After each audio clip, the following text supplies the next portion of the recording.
alam adalah rumah bagi semua kehidupan. Semua berhak tumbuh, hidup, dan bahagia. Tidak terusik, tidak kekurangan, dan tidak juga kelaparan. Tapi, mampukah kita hidup tenang dan damai dalam satu rumah yang sama?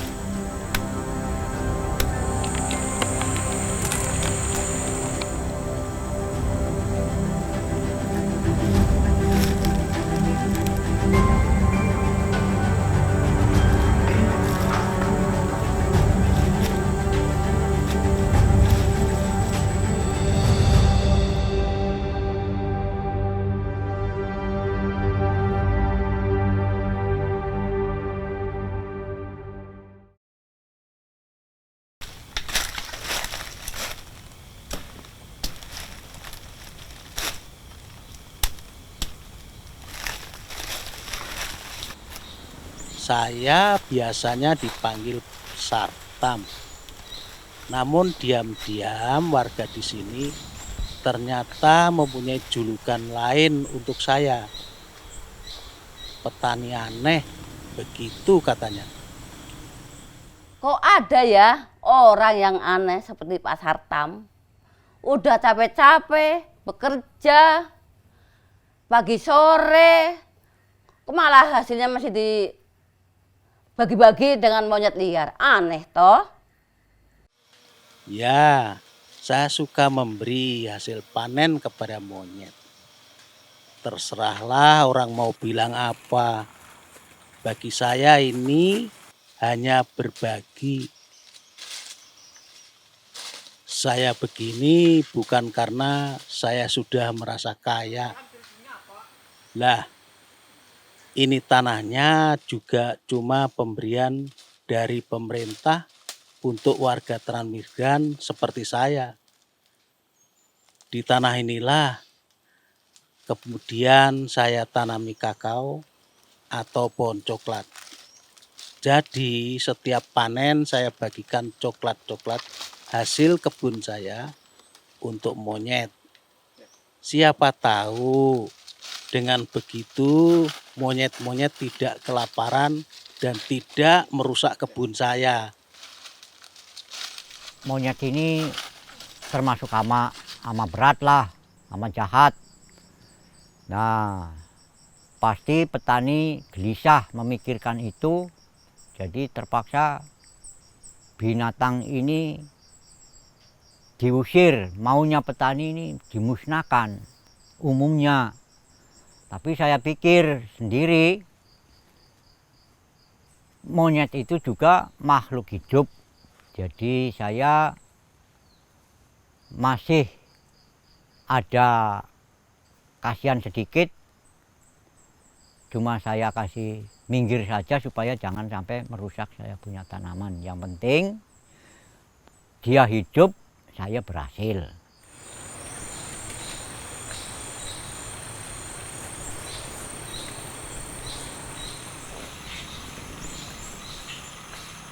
Awalnya untuk bertani di sini lumayan susah karena di sini tanahnya berbukit. Tapi saya tetap optimis, pasti bisa. Sampai akhirnya saya mencoba cara pertanian ramah lingkungan. Salah satunya dengan membuat terasering. Nah, itu prinsip dasar dari terasering itu. Jadi bagaimana petani mengurangi kemiringan lahan sehingga dia bisa mengurangi pengikisan tanah sehingga air tersebut bisa dimanfaatkan oleh tanamannya. Jadi kita menggunakan bumi ini kita gunakan untuk bercocok tanam, untuk menghasilkan makanan dan menghasilkan uang. Tetapi lingkungan juga kita jaga supaya dia tidak rusak. Ya, masalah terasering ini waktu itu saya cuma lihat-lihat kalau ke kebun, lihat punya orang. Oh, ini kok bagus. Nantilah aku bikin di kebun saya. Setelah itu saya bikin, alhamdulillah bisa dibawa sampai ke sini.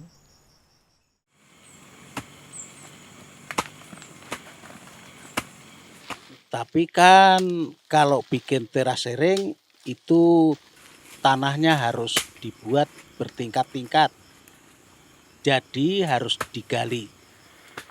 Karena tidak bisa menyewa orang lain untuk membantu, ya saya kerjakan sendiri.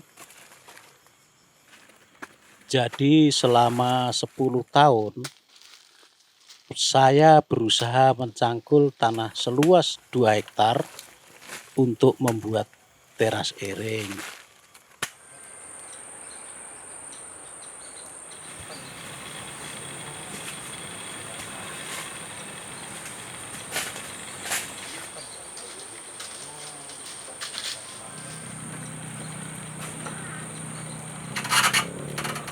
Udah tua, masih ngotot bikin teras sendiri.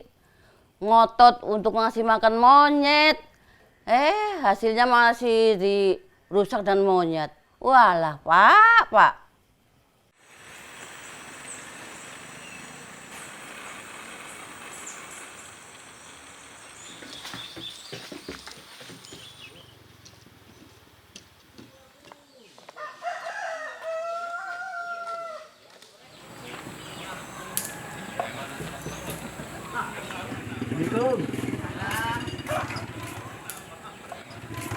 Jangan nih. Pak, pulang. Sama apa ini? Nyate. Ya seandainya Pak Sartam, dia itu suami aku yang baik, bertanggung jawab. Saya sebagai istri, ya ikut saja. Udah.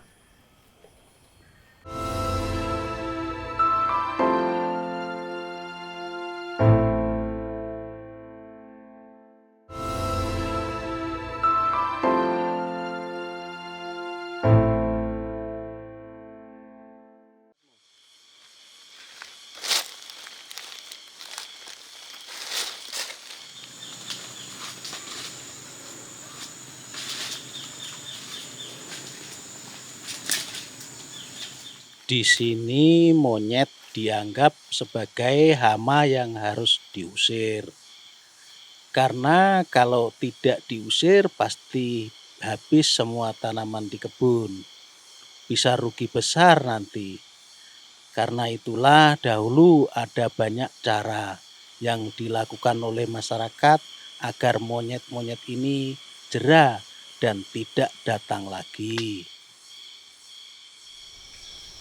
Bahkan pernah ada yang memilih cara ekstrim dengan diburu menggunakan senapan.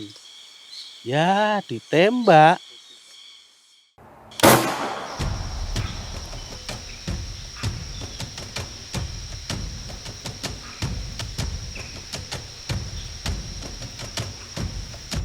Itu orang yang mau berburu mengintai dulu. Paling tidak mau berburu jam 10 siang, jam 7 sudah ada di hutan. Kalau tidak nggak ketemu, soalnya tajam sekali itu mata monyet. Kalau yang pakai senjata, dia itu nggak kempan, lebih kebal daripada manusia. Yang kena cuma punggung kayak atau sebelah kanan atau sebelah kiri, itu cuma dilihat-lihat begini.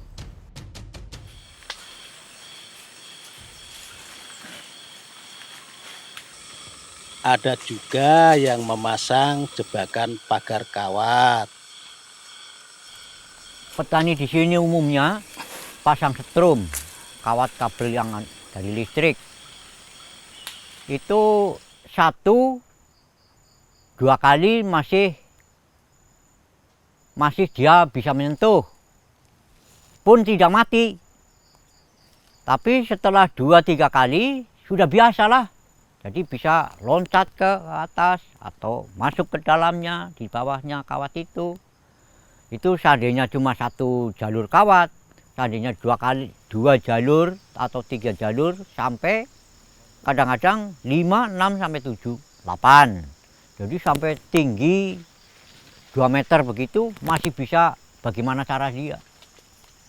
yang cari pohon yang lain untuk meloncat masuk ke dalam setrum. Ada yang langsung terbang, loncat begitu, masuk ke sana.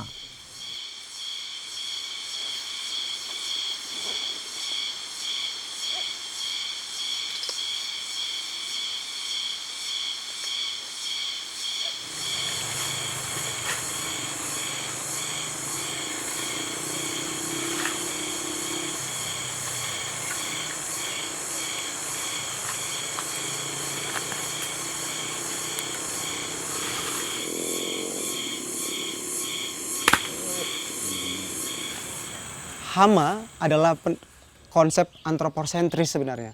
Itu konsep yang dibawa oleh manusia.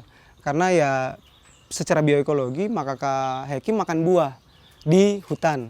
Tapi ketika hutannya rusak, berganti dengan kebun, ya mereka masuk ke kebun untuk mengambil makanan. Karena kita tahu bahwa satwa liar tidak mengenal teritori administrasi seperti manusia, bahwa ini bukan kebun saya tidak akan bisa memasuki.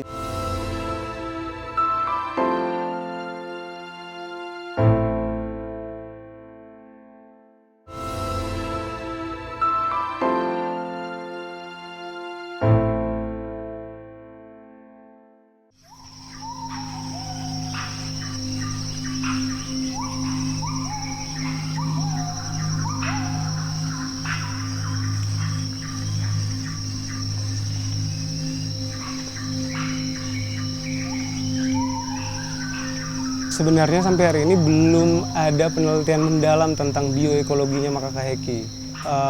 Tapi para peneliti itu mengambil pendekatan taksonomi karena makaka heki itu dekat dengan makaka nigra sen, sama makaka tongkaina. Jadi kemungkinan besar makaka heki itu juga termasuk primata sosial yang hidup berkelompok. Untuk perilaku dia diurnal atau lebih aktif pada siang hari. Hidup di atas pohon atau arboreal, tapi juga semi terestrial karena turun juga ke lantai hutan untuk mengambil makanan. Kalau pakai pendekatan taksonomi mungkin juga jenis pakan utama dia frugivore atau pemakan buah, tapi ada beberapa laporan juga mengkonsumsi pucuk daun dan lain-lain gitu. Sebenarnya makaka itu tidak akan merusak sebenarnya dalam tanda kutip ya, karena dia akan mengambil yang bisa dimakan saja sebenarnya. Tapi ya karena dia memang ke satu kelompok kepadatannya tadi itu ada yang bilang 20 sampai 50, ada yang sampai 80 ekor. Jadi kita bisa bayangkan kalau dalam satu kelompok ada 50 ekor, taruhlah begitu, kemudian turun ke kebun warga, ya secara perspektif manusia kita akan bilang rusak kan tentu saja.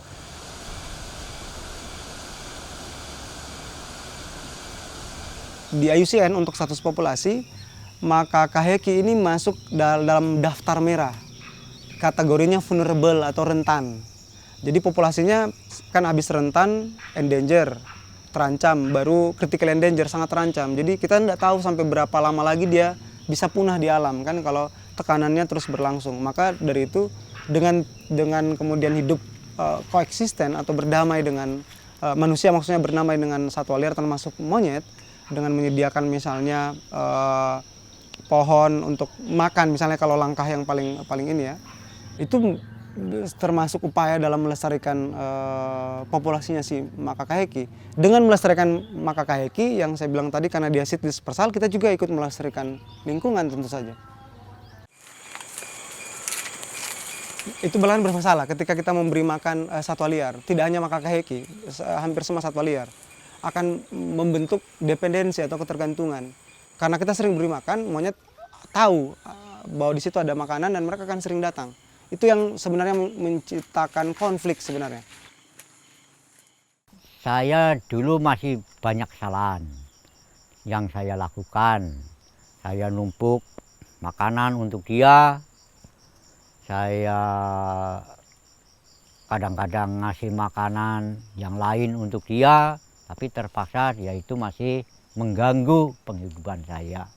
Jadi memang kira-kira benarnya begini saja. Udah saya kasih itu lahan sebagian untuk dia. Kalau dulu saya berkonflik dengan monyet karena mereka sering merusak hasil panen Alhamdulillah, setelah berbagi lahan dengan monyet, sekarang saya bisa menikmati hasil 1 hektar kebun coklat yang tersisa, tanpa ada lagi buah coklat yang dimakan atau dirusak oleh monyet-monyet. Ya, walaupun pendapatannya tidak sebesar dulu, tetap saja saya bersyukur. Nggak masuk akal.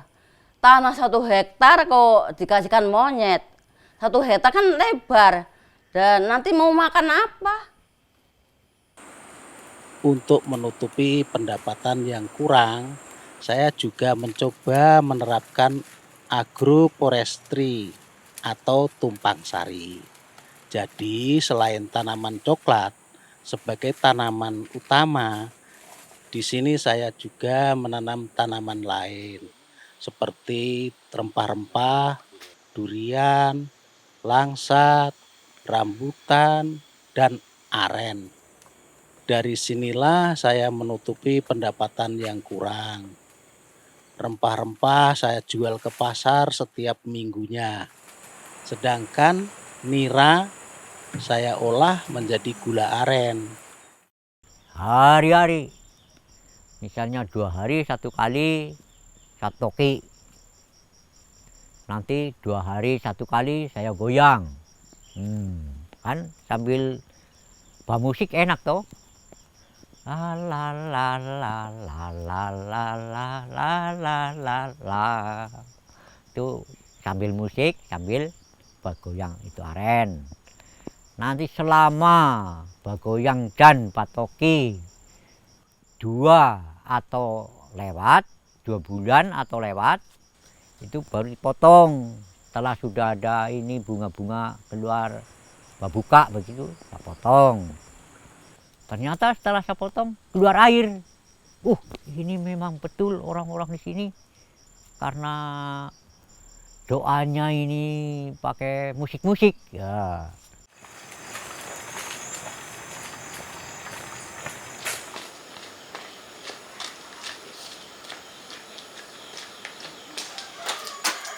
Assalamualaikum. Salam. Ini bantu Bu. Ya.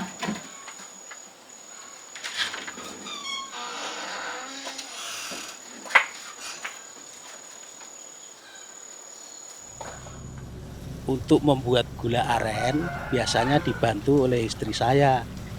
Agak sulit memang, butuh waktu berjam-jam.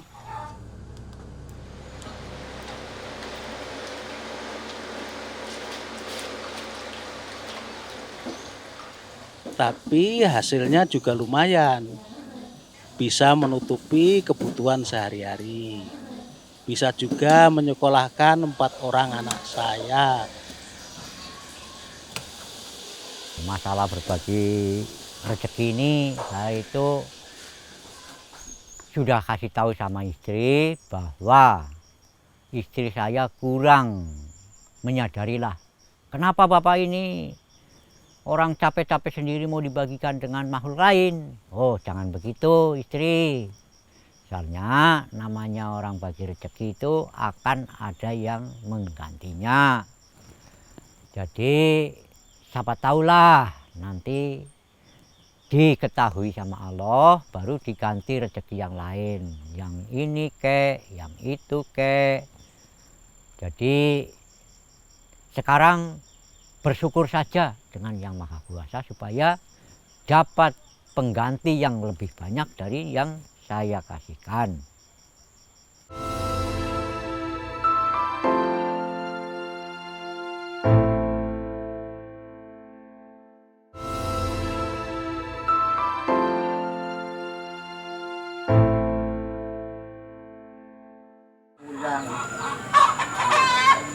Jalannya kering juga itu masih basah. Assalamualaikum. Salam. Mari masuk. Apa ini? Lagi duduk Pak. Ngapain santai di rumah. Sebelumnya saya sudah khawatir Bapak mau membagikan lahan untuk monyet. Tapi aku khawatir nanti aku makan apa. Tapi enggak apa-apa, nanti ada yang ganti dari Allah. Ganti-ganti uang, tapi diganti berkah. Alhamdulillah dapat dua-duanya. Padahal semua yang saya lakukan ini memang hanya niat ingin berbagi. Walaupun saya tahu saya masih berkekurangan, tapi saya berusaha untuk terus memberi. Dan akhirnya saya mendapatkan hal-hal yang lebih. Ada penghargaan inspirator lingkungan dari Bupati Pohuwato karena penerapan sistem pertanian berkelanjutan yang sudah saya lakukan. Ada juga penghargaan internasional, katanya saya pahlawan lingkungan. Alah, pahlawan apa? Saya cuma petani coklat biasa kok. Jadi penghargaan Nature Hero ini diberikan ke Pak Sartam oleh BirdLife International atas kriteria bahwa aksi atau tindakan yang mendorong upaya penyadartahuan terhadap isu konservasi, kemudian perlindungan spesies kunci dan perlindungan habitatnya. Jadi Pak Sartam ini bersaingnya sebenarnya bukan hanya dengan champion-champion yang ada di Indonesia begitu ya, tapi juga di berbagai negara di mana mitra-mitra BirdLife International juga ada. Setelah mendapat penghargaan, banyak yang bertanya, kenapa saya mau berbagi dengan monyet? Padahal saya kekurangan. Ya, saya juga bingung harus menjawab apa. Dunia ini bukan hak atau bukan milik saya sendiri, jadi milik semua makhluk yang diciptakan oleh Allah. Jadi marilah sama-sama hidup, sama-sama berbagi, dan sama-sama mulia di dunia dan di akhirat. Jadi saya tetap berbagi dengan makhluk yang lain, biarpun saya ini masih banyaknya kekurangan untuk masa depan saya. Mudah-mudahan bahagialah bersama kita.